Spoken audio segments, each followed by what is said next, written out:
spécialisés dans leur domaine en matière de droits humains, en matière de diplomatie, vers les diplomates qui ont aidé à la rédaction de ce rapport.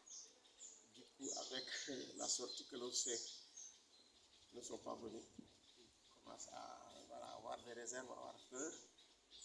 Et puis ça porte sur l'éducation, ça porte sur la culture, ça porte sur l'économie, ça porte sur les ressources minérales, ça porte sur la santé, ça porte sur les institutions, ça porte également aussi sur les réformes administratives, avec vraiment les meilleurs, comme aujourd'hui la Sénial que tout le monde connaît.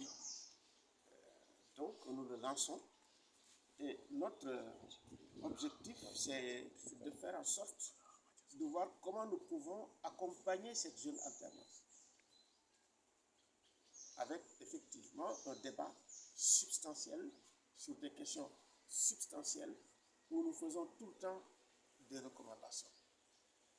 Et je pense que vous aurez l'occasion dans la presse de lire et d'apprécier ce qui a été fait. Mais je reviens sur la question des droits humains. De plus en plus, il y a des régimes politiques dans le monde qui estiment qu'il y a une antinomie entre les droits humains et la démocratie. Nous revenons pour dire que, comme on dit, le code d'accès à la démocratie, le renforcement de la démocratie, ça passe forcément par le respect des droits humains. Sans respect des droits humains, vous allez affaiblir une démocratie. Et je reviens sur la question des droits de l'homme et le Sénégal. C'est un pacte qui date de longtemps. Et le Sénégal a toujours été précurseur. Premier pays à avoir quand même son institution nationale des droits de l'homme en Afrique, en 1974. Personne n'y pensait. Et ensuite, c'est le pays où on a fait le draft de la Charte africaine des droits de l'homme et des peuples avec des experts sénégalais, les Kéba Mbaye, les Jacques Baudin, les Ibrahima Fall et autres. Donc nous n'avons pas le droit, dans la continuité de notre histoire, de nous dire, écoutez, les droits de l'homme, on met dans la poubelle. Et que ceux qui les représentent, c'est des fumiers.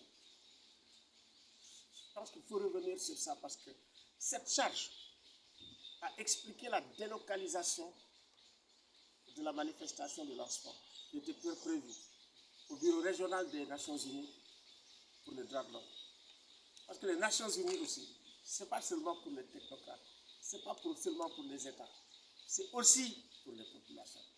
Dans la démocratie aussi, si on veut une démocratie qui se développe, il faut une démocratie qui établisse des liens de confiance entre gouvernants et gouvernés. Il faut une démocratie qui établisse des liens de communication entre les gouvernants et les gouvernants. La plupart des mécompréhensions et des clashs que nous avons entre les gouvernants et les gouvernés, ça vient d'un déficit de communication. Ça vient du fait que quand on considère qu'on a sa majorité, qu'on en abuse. C'est ce que Tocqueville appelle la tyrannie de la majorité. La tyrannie de la majorité, ça fait partie des menaces et, si vous voulez, des entropies, ça veut dire des failles et des dysfonctionnements de la démocratie. Notre démocratie représentative consiste à élire, à autoriser, à gouverner.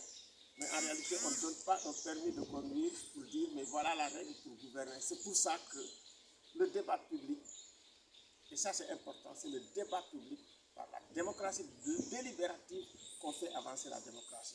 Mais on l'avance comment? Par les médias. C'est extrêmement important. On l'avance comment? Par la société civile. On l'avance comment? Par l'œil du peuple qui contrôle les gouvernés. Ça fait partie de la démocratie. Et c'est ça le rôle de la société civile. La société civile est prête à travailler avec l'État, à écouter avec l'État. Mais il faut que l'État respecte la société civile et qu'il y ait une réciprocité. Parce que la société civile, dans sa majorité, souhaite le succès de cette transition. Parce que cette transition, de la manière dont c'est arrivé, dont c'est sorti du chaos, a fait la fierté des Sénégalais et a fait la fierté du monde entier. Et tout le monde est en train de regarder la démocratie sénégalaise. Il faut qu'on évite, franchement, un nouvel échec. Ce serait terrible pour le Sénégal et ce serait terrible pour l'Afrique.